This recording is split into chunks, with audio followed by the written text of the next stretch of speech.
Once again, M.M Out here, over there, all over the place, but right here. And part 2 of this very interesting and important conversation with the Apostle Leroy Scantlebury. Leroy, Apostle, sorry. We were talking about what some people would call a phenomenon.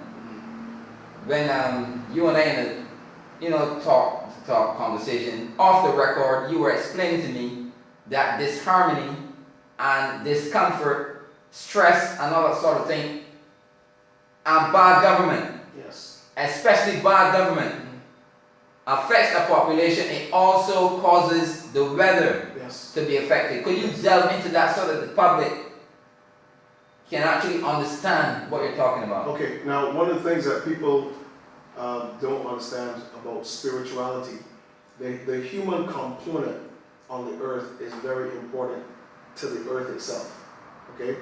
And biblically, the Bible tells us that when people rejoice, the earth yields her increase. So when people are excited, when people are joyful, when people are glad, when people are prospering, it causes the atmosphere over that nation to change. Okay? It attracts different presence. When people are angry, when people are resentful, when people are hurt, when people are broken, when they're crushed, when they're disappointed, it affects the region that they're living in. This is one of the reasons why all of a sudden, on a very quick scale, Barbados is in a drought. Barbados is in a drought not because of the weather pattern. Barbados is in a drought because the people are hurt. The people have been misled, they have been lied to, they have been tricked, they're feeling it. People are laid off, children are hungry, husbands and wives can't support their families. So there's a lot of stress in Barbados right now, which is one of the reasons why people are collapsing and dying, why people are going to sleep and not waking up, because there's a high level of pressure in the atmosphere. Now, let me add to this one of the reasons why poverty also is a major weapon. Now, I am a very strong proponent of the gospel of prosperity, which people have a problem with.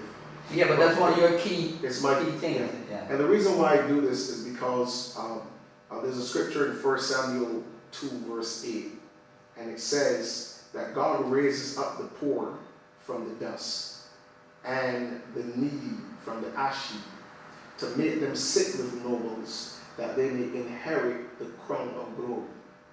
Okay? Could you repeat that? Yes.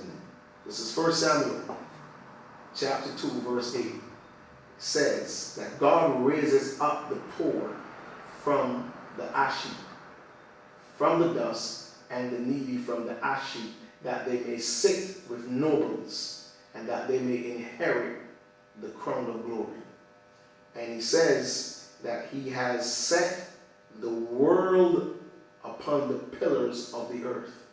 In other words, upon the pillars of the earth, which are systems, which represent systems, he's put the world. And he's designed the system to raise people from at the base of the column to this world that he has put on top of these columns.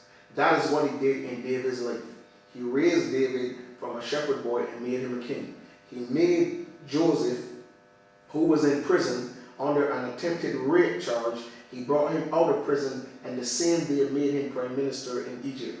That's the system that God has. Now, any system that keeps people at the base of those columns is a system that is against God. In other words, there's a system that is designed to keep people poor. That system is very alive in Barbados, which is one of the reasons why even Caribbean people want to get out of the Caribbean and get to America, because they believe that they can get a better life in America. So the systems, Caribbean countries and Caribbean governments, for some reason, even African governments, for some reason, have kept their people in poverty. They've allowed other systems and other persons to come in, benefit from their territories, and leave their people poor. That is a system that is already against God's system. And this is what I'm seeing in Barbados right now. A system that is designed to keep the people poor. And while that system is in operation, the atmosphere over Barbados has now become so crowded with pain and hurt and stress. Disharmony. Yes, that the climate now has dried up. And let me go back to what I was saying to you about mass consciousness.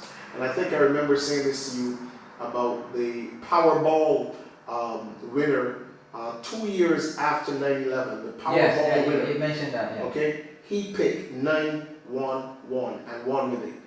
They asked him why he picked it. He said he believes in mass consciousness, and that is what most people would have been thinking in September. 9/11. 9/11. And he won with it because mass consciousness is powerful. Now you have a massive group of people in Barbados who are living in disharmony, who are living in poverty, who are losing their money, just like this lady who picked it there in Bridgetown.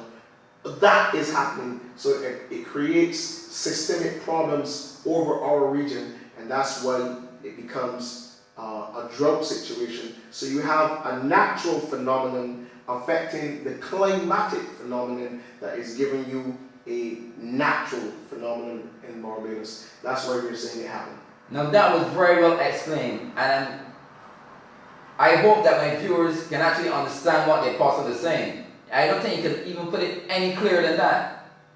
Talking about drought. The situation in St. Joseph, St. Thomas, St. Peter, and in some cases St. Lucie, St. Andrew, has been the worst as far as water is concerned. And it's not being talked about. I don't hear the same Colin Jordan talking about his St. Peter constituents who are suffering about this thing. Well, again, that has been going on in St. Peter, and I'm going to be very clear on this, Mr. Morris. There is absolutely no reason for there to be a water shortage in Barbados. There is absolutely, if anyone's going to quote me, let me say it again, absolutely no reason why there's a water shortage in Barbados, in any parish in Barbados. For instance, there should be no reason why there should be a water shortage in St. Thomas that probably has the most springs in Barbados. I personally know in St. Andrew where there are 6 springs. Well, I know the Rastas Bay up there on the Sun Spring up there. That water is running profusely 24 hours a day, Mr. Morris. So there's a system again. So if we tap into this and we provide everybody with water, okay, then we've got lower prices if we tap into these sources. The other problem, Mr. Morris, that I want to bring up here quickly is this. In Barbados, other than 10 years ago, we have high-end properties. Every high-end property in Barbados has at least one pool. And that affects that affects water to the residents. Not to mention the hotels. Not to mention the hotels. We're talking high-end properties. Okay? And this is one of the reasons why you don't ever hear those areas complaining for a lack of water. Okay? Where water is short is among Barbadians.